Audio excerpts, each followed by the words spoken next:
Our next storyteller tonight is Nicky. And yeah, give it up for Nicky, even though she's not here yet. Actually, Nicky just recently lost a really good friend, and she asked me to say a couple words that she'd like to dedicate her story to his memory. And this gentleman was named Kaba, and she said that everyone that Kaba met, he would give them hope that they could become their own superhero. So he sounds like a very special person. Now, Nicky grew up as an only child in China, and she goes to extreme measures to escape the smothering expectations of her parents. Please give a really warm welcome. And by the way, this is Nicky's first time, so show your support for Nicky and her story, Papa's and Mama's Only Child.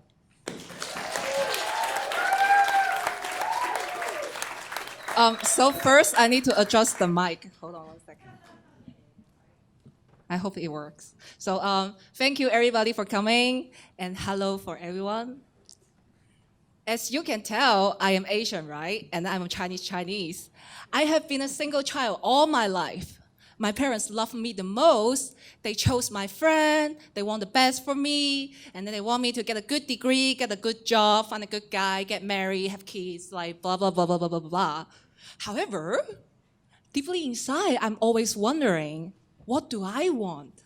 What if I can make my own choice? What if I can be different? What if I can be free? There are this like internal struggle inside of me screaming like, I just want to be Nicky. I just want to be Yearns. I'm already different. As you can see, I'm this like Asian girl that like different than any other Chinese girl, maybe just a little bit different. This gigantic tall figure, like people can see me miles away. After I came to the US, I was like, man, my parents are so far away. I'm finally free now. I can do anything. That's how I get into skydiving. I love the color blue. What can represent blue better? The sky. I did skydiving twice. When you are in the sky, you feel like you're a bird. You're flying. You are free. 4 months ago, I was deeply in love, at the same time deeply in pain.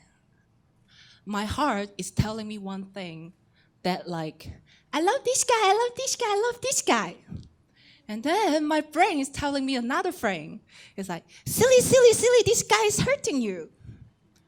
The constant fight between my heart and my brain is a struggle. I am in pain. At this moment, one of my best friend who knew my situation, she came up to me and gave me the best invitation ever. She said, hey, Nicky, let's go to Hawaii. What is the best about Hawaii is they have the best skydiving spot. So we just planned our trip like last minute, like we always do, with another 2 friends of us. We packed our luggage. We went to Hawaii only for skydiving. The next thing I realized, I'm already in the parachute center.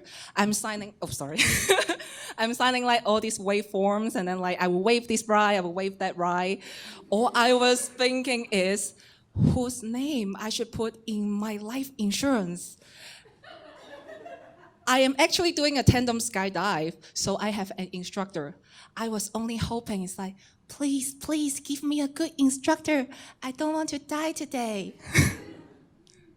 And the next thing I realized is like this big truck stopped right in front of the parachute center. The door was pushed open, and then here comes this like muscular white guy with blonde hair, like shiny smile, white teeth, walking like Hollywood star. And then everybody was like, hey, Larry. And then this guy, Larry, just came up with questions like, who is Yearns? I was like, me. And then Larry came up to me, looked me in the eyes. I saw his beautiful blue crystal eyes. He gave me a firm handshake and told me, you are with me. At that moment, I just feel like, Oh, I trust this guy. I'm safe now. The next thing I realized, I'm already on the aircraft. I'm with like 12 other people on the aircraft. Larry reached over to the guy in front of us. He tapped his shoulder and said like, hey, buddy, are you ready? And that guy just jumped. And then I am the next one. Larry and we are tied up like a sushi. So I'm like the rice boiling really hot inside. And Larry is like the fish really chilled at the back.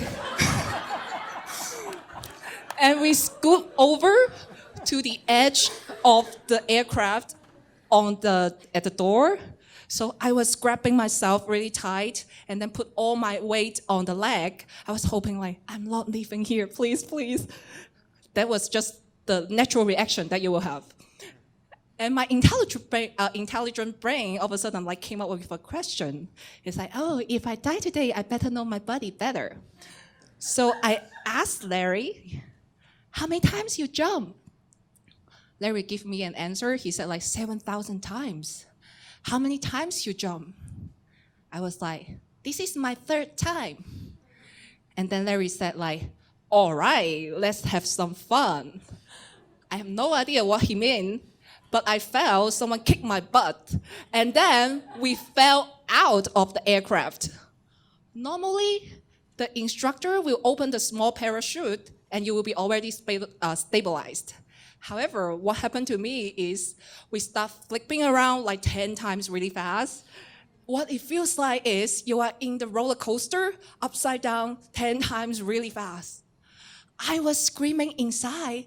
However, I was laughing really bad because I cannot believe someone just kicked my butt.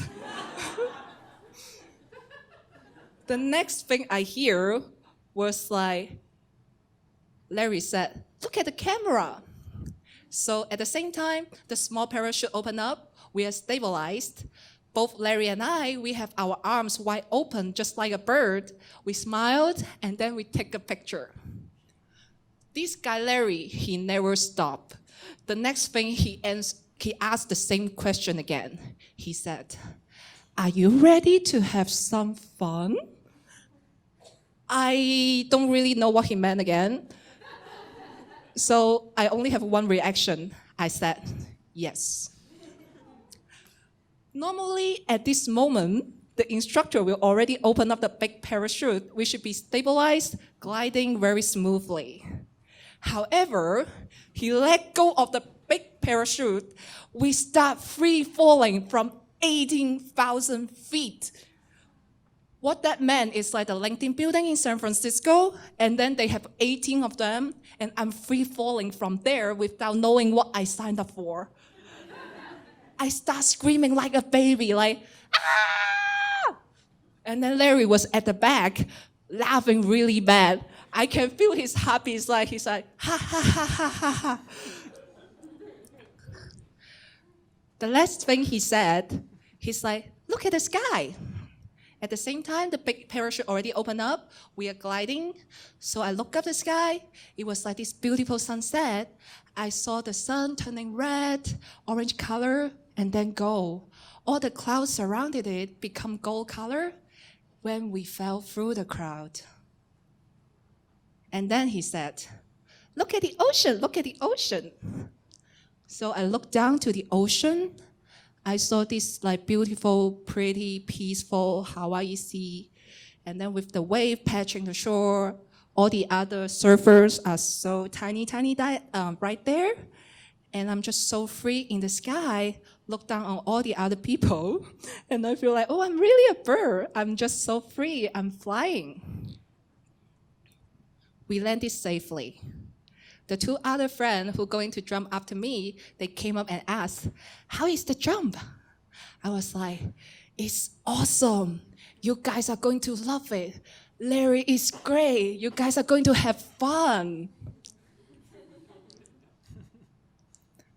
A few weeks after, I got a text message from one of the friends who also went to skydiving in Hawaii. In the text message, he wrote, Nicky, our instructor Larry passed away. The incident happened during the aircraft taking off. They don't even have time to open their parachute. I was shocked. 7,000 jumps means nothing. The accident can happen when Larry walking down the street, driving home. But it happens when he is in the aircraft, when he is doing something he loves. At that moment, something deeply changed inside of me. I was almost there, right in the aircraft, right by Larry's side. I'm so lucky to be here, smiling, chatting, breathing. Every moment in my life is like a blessing. I start to live from moment to moment. I am aware of my fear, but I'm free from it. I make 2 decisions on my own free will. The first one, I ended my relationship, which is good for both of us because we are both struggling. Now we can still give each other blessings. The second one, I told my parents that I jumped again. I was expecting they say like, oh no, don't do it. But then they just say like, oh, it's okay. So, so it's like I fear for nothing. But as a person like me, I never stop. I like to challenge my parents. What I did was I signed up for scuba diving class in December with another good friend of mine. This time, I turned to another favorite color blue, the ocean. Of course, I haven't told my parents yet, so let's see how they will react this time.